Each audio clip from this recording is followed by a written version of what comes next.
Question number 35 करते हैं। और क्वेश्चन नंबर 35 में क्या कहा कि the mid point of the line segment A and B is इतना है। ये जो है मिड पॉइंट दिया हुआ है, ये कौन सा पॉइंट है? ये मिड पॉइंट है किसका?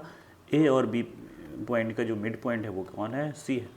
और हम लोग को पता करने बोला है कि ए और बी का वैल्यू निकालने बोला गया है। तो चलिए करते हैं हम लोग इसको। और इसको करने के लिए पहले हम लोग इसको फिगर को ड्रॉ कर लेते हैं।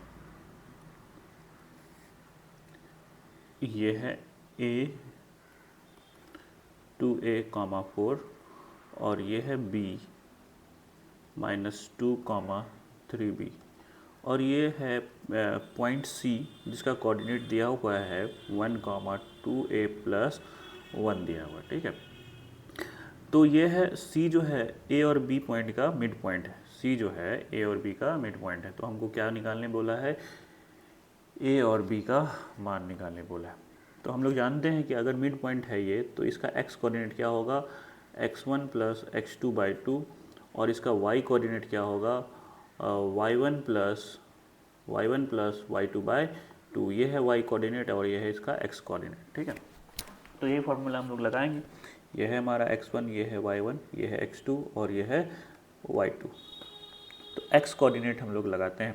x कोऑर्डिनेट क्या है? मिड पॉइंट का 1 है। तो 1 = क्या हो जाएगा? x1 + x2/2। तो 1 x1 क्या है? 2a है ना, 2a। और x2 क्या है? -2 है। तो यहाँ पे -2 हो जाएगा और बटा में 2 हो जाएगा, ठीक। तो ये क्रॉस मल्टीप्लिकेशन से यहाँ पे 2 हो जाएगा और 2a - 2। तो ये माइनस इधर आके क्या बनेगा? प्लस बन जाएगा और यहाँ पे 2a हो जाएगा। यानी कि 2a = क्या हो जाएगा? 4 हो जाएगा। तो a = 4/2 कट के कितना आ जाएगा? आ जाएगा हमारा 2 आ जाएगा। यानी कि यहाँ लिख लेते हैं हम लोग, a का मान कितना आ गया है? 2 आ गया। a का मान 2 आ गया। अब उसी तरह से हम लोग क्या करेंगे? y कोऑर्डिनेट में फॉर्मूला लगाएंगे और फिर हम लोग इस तरह से b हमारा निकल जाएगा। तो चलिए, तो ये है हमारा y कोऑर्डिनेट, ठीक है। मिड पॉइंट का y कोऑर्डिनेट क्या है? ये है। तो y कोऑर्डिनेट = क्या है? 2a + 1। ये y कोऑर्डिनेट है। और हम लोग फार्मूला जानते हैं y कोऑर्डिनेट का, क्या? y1 + y2/2 यानी कि 2a + 1। y1 क्या है? 4 है। y1 क्या है? 4 है।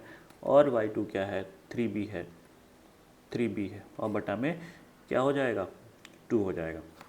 इसको इससे मल्टीप्लाई करेंगे, क्रॉस मल्टीप्लिकेशन, ठीक है जी। तो 2a + 1 × 2 4 + 3b यही होगा। 2 × 2a, 2 × 2a क्या हो जाएगा? 4a हो जाएगा। और ये 2 × 1 क्या हो जाएगा? 2 हो जाएगा। 4 + 3b।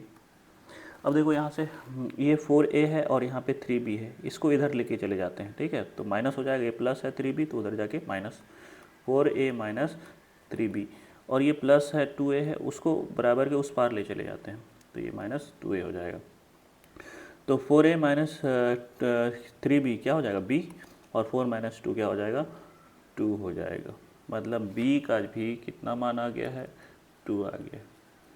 तो यही हमारा आंसर है। यही क्या है? हमारा आंसर है, ठीक है जी। बहुत ही सिंपल सा क्वेश्चन था ये और हम लोग बड़े आसानी से ये कर लिए हैं। Thank you.